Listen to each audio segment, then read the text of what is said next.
next art kit you're going to get is going to have a special gift in it for you. It's a calendar. You know how calendars work. They have a month and days of the month, and then this calendar has amazing pictures and photographs above each month. Pictures in this calendar were taken by Mark Kelley, a local wildlife photographer. While you're waiting for your art kit to come, your art assignment this week is to try taking some amazing nature photos yourself. What you're going to need is a camera. It could be a phone or an iPad or Chromebook, and a little bit of time, so you can go outside and see what you can find to take photos of.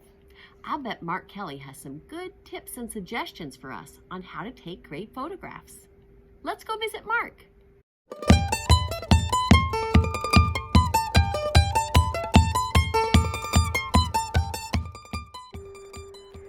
The first thing I saw when I got to Mark's office was all the boxes full of calendars that he didn't get to sell this year because the cruise ships never came because of COVID.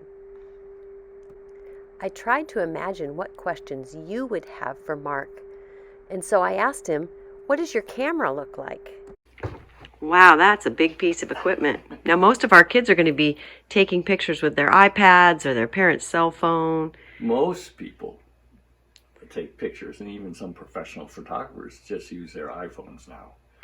But I'm old-fashioned, and I like big, heavy equipment because it gets, and this is a big, long telephoto lens, and what I like using them is I usually use this for animals.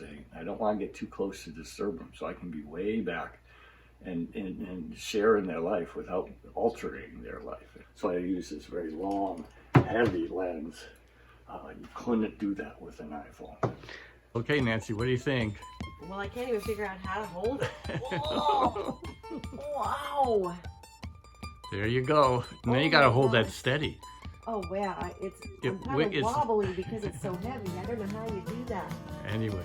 Wow, that's amazing how big that is. Yeah, there we go. Okay. Then I asked Mark, how do you take such good pictures of animals and birds? Okay, so that picture right there was taken with that big lens? That big lens. Now, how far away were you actually standing from that porcupine? Well, that was kind of funny. I did that. I woke up one morning. I had my cameras at home, and there was a porcupine in the tree, and I knew it wasn't going to stay there long. So I was still in my pajamas, and so I grabbed my camera, I put my slippers on, I climbed up in the tree next to it, across from it, and then I got set up in the tree, and I hit the motor drive, and he kind of jumped because he hadn't expected that, and that's why his eyes are so big and open. And you carried your big camera up a tree? Up a tree in my pajamas. Now that would have been funny to get a picture of. Then I asked Mark, how do you know which ones are the best pictures that you take? And so when I'm taking a picture, I'm looking for, I'm trying to tell a story about where this bird is. And I took 3 wonderful pictures, some without any spooks, just a hummingbird in the air with a couple hummingbirds around it. And then I put it out on the web and asked, okay, which is your favorite picture? And this one was by far, it was 3-to-1 against every other one. And what it is this moment right before it lands, and the concentration in its face. Oh yeah, I see the feet. And the little feet there. And this thing is only as big as a ping pong ball. This picture here up on my computer is much larger than an actual hummingbird. So it's moments and then color, and this has lots of color, of course. And so what I'm looking for is moments of light and moments of color and moments of anticipated action or anticipation, like them just about ready to land. Oh, I think kids could look around and find stuff those like kinds that. Of things. Yeah. How do you take such great pictures? Let's go on a photo shoot with Mark. So we came out to the glacier. There's the visitor center.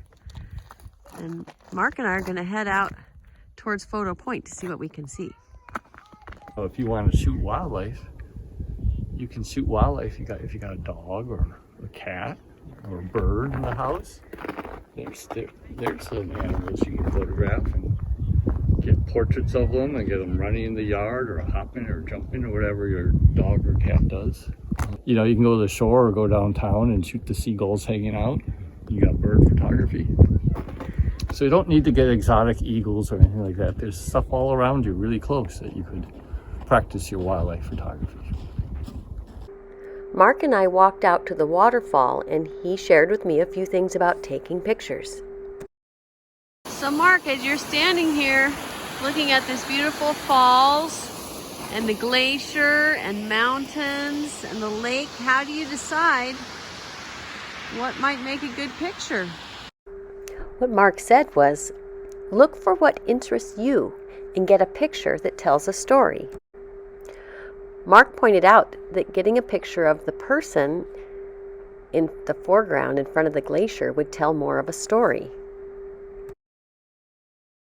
Mark walked way back so that when he looked through the frame of his camera, he could see the person in front of the glacier. Now that picture could tell a story. Before we left, a family appeared, and Mark went back to his spot to take a picture of the family in front of the glacier.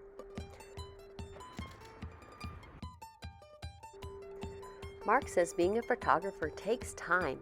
You really have to wait and watch for those really interesting things to happen to take pictures of.